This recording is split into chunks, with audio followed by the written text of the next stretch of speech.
Alors vous savez, il arrive pour un grand nombre de personnes de souhaiter qu'un miracle se réalise dans leur vie. Mais la question est-ce qu'un miracle est véritablement souhaitable? Telle est la question du Zera Shimshon de cette semaine.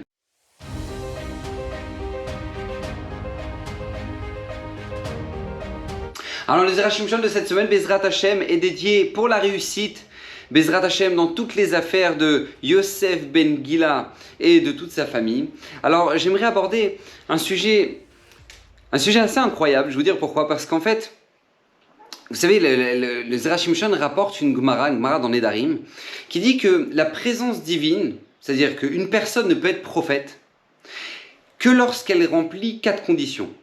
Alors, la première, c'est que cette personne soit chachama, que cette personne soit quelqu'un d'intelligent. La deuxième, c'est que cette personne-là soit gibor, soit forte. La quatrième, c'est qu'elle soit bal koma, qu'elle soit grande.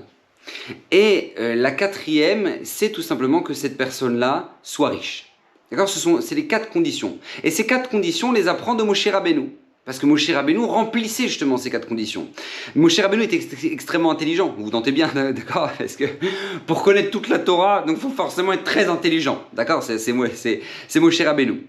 Et il était aussi bal koma, il était aussi très grand Moshe Rabbeinu, dont on le sait, parce que c'est justement lui qui va monter le Mishkan, qui va, à la fin de la construction de chaque élément, va monter le petit Beth Amikdash portatif qu'on avait dans le désert tout seul, parachat de cette semaine, et donc les poutres elles faisaient 10 mètres de haut, non 5 mètres de haut, et Moshe Rabbeinu, de là la Gemara elle apprend que Moshe Rabbeinu faisait 5 mètres. Donc c'est lui qui va le monter, donc de là on apprend qu'il est grand. Gibor, il devait forcément l'être parce que pour porter, comme ça nous dit la Gemara, pour porter les louchot, les tables qu'il a descendues du Har Sinaï, qui étaient extrêmement lourdes, il fallait absolument être quelqu'un de fort pour faire ça.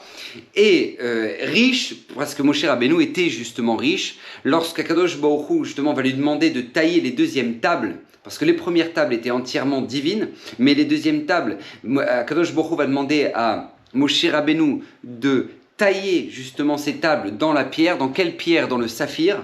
Et il lui a dit, tous les résidus, ce sera pour toi. Ça sera pour toi, tu peux les garder. D'accord? Donc on apprend ces 4 conditions-là, qui sont les 4 conditions de base pour qu'une personne puisse recevoir la présence divine, la puissance de la parole d'Hachem, qui sont les 4 conditions que Moshe Rabbeinu lui-même avait. Et justement, le Zera Shimshon s'interroge, il dit, mais pourquoi justement, parachat de cette semaine, ça devait être Moshe Rabbeinu qui devait monter le Mishkan? Pourquoi? A priori, c'était pas à lui de le faire. A priori, c'était pas à lui de le faire. A priori, c'était à Betzalel. Parce que Betzalel était l'architecte du Mishkan. C'est lui qui a dessiné les plans, c'est lui qui a fait les objets, c'est lui qui gérait tout. Donc a priori, c'était à Betzalel de finir le travail, comme le dit la Gemara. Quand on dit à une personne, commence une mitzvah, on te dit, finis là. D'accord, finis là. Donc comment se fait-il que c'est pas Betzalel qui a fini justement la construction de la maison d'Hachem? Non, c'était Moshe Rabbeinu. Alors il y a énormément de raisons. D'accord, il y a énormément de réponses à cette question. Mais le Zera Shimshon en ramène une qui est assez incroyable et sur laquelle je voudrais m'arrêter.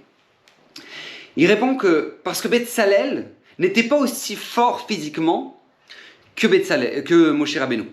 Et du fait que Betzalel n'était pas aussi fort que Moshe, c'était préférable que ce soit Moshe qui monte le Mishkan. Parce que les poutres étaient tellement lourdes, tellement grandes, c'était un travail qui demandait tellement de force que c'était préférable que ce soit Moshe qui le fasse pour cacher le miracle qu'Akadosh Baruch Hu, de toute façon, c'était lui qui le faisait.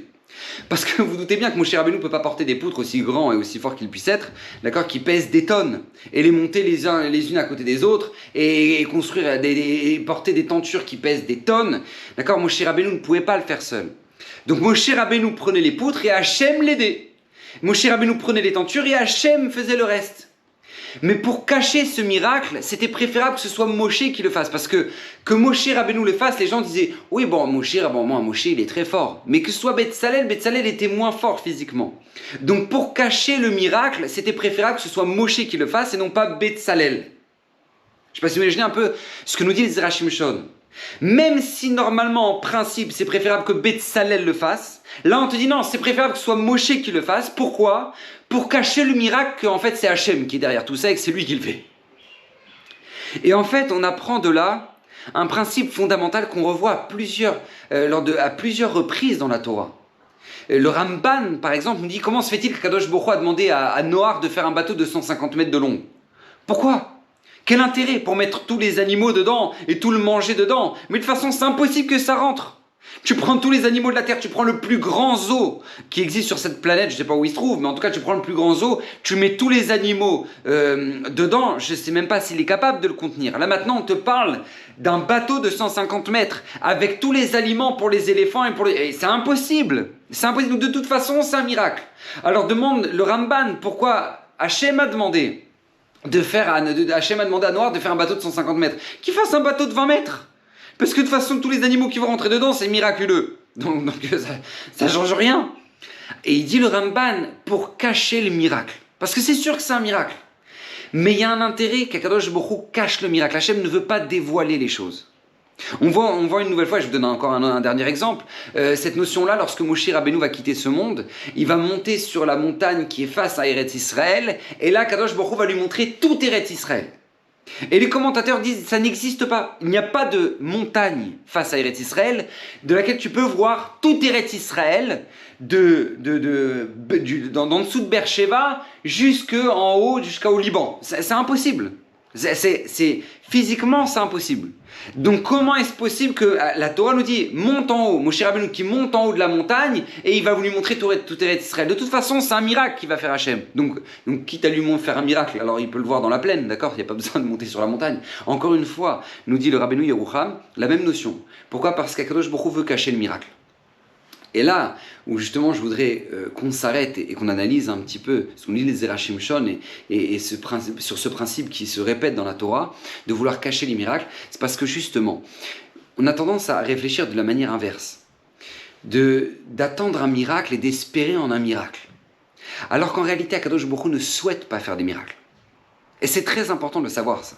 Par exemple, dans la Gemara dans Ta'anit, c'est marqué qu'on n'a pas le droit, c'est une halakha dans le Shulchan Aruch, on n'a pas le droit de marcher à côté d'un mur qui est dangereux, un mur qui risque de s'effondrer.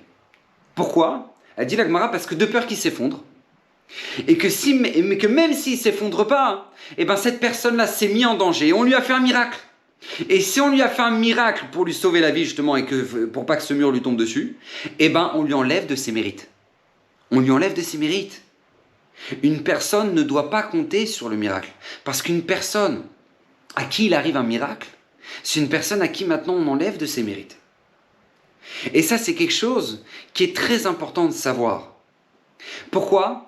Parce que justement, se cache ici tout notre rôle en fait en réalité. C'est pas juste qu'Akadosh Baruch Hu ne veut pas faire de miracle, parce qu'en réalité, pourquoi Hachem ne veut pas faire de miracle? Écoutez bien, la réponse elle est très simple, elle est très claire et elle est fondamentale. C'est parce que Adam Arishon était dans le Gan Eden. Et dans le Gan Eden, il était dans un monde où il n'y avait qu'Hachem. D'accord? C'est le Gan Eden, c'est le paradis, c'est là où il n'y a qu'Hachem. Et dans le monde où il n'y a qu'Hachem, Adam Arishon a oublié Hachem. Et il a fauté. Et il a fauté. Et du fait qu'il ait fauté, nous on va revenir, et durant toute la réparation de l'homme sur cette planète, c'est justement de venir dans un monde où tu as toutes les bonnes raisons de penser qu'il n'y a pas Dieu, d'accord, comme 7 milliards de personnes sur cette planète qui vivent très bien sans Hachem, en disant ouais bah, ça va, attends, moi je me réveille le matin, si je suis fatigué je fais mes vacances, et puis j'ai pas besoin de penser à quoi que ce soit, et puis moi je suis très bien, comme ça j'ai pas besoin de penser à qui que ce soit, d'accord? Donc, comme beaucoup de personnes sur cette planète qui ne connaissent même pas Hachem, et justement tout notre défi à nous, c'est de faire exister Hachem. C'est pas à Hachem de se dévoiler à nous. C'est à nous, justement, de faire exister Hachem. Comment?